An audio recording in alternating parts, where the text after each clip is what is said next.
You ask Tiger to solve. This deals with linear equations with one unknown.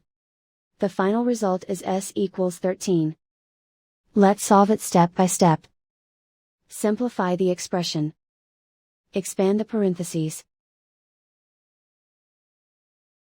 Simplify the arithmetic. Group all constants on the right side of the equation. Add 10 to both sides. Simplify the arithmetic.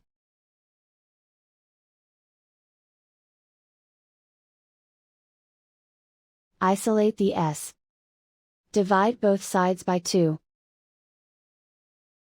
Simplify the fraction. Find the greatest common factor of the numerator and denominator. Factor out and cancel the greatest common factor.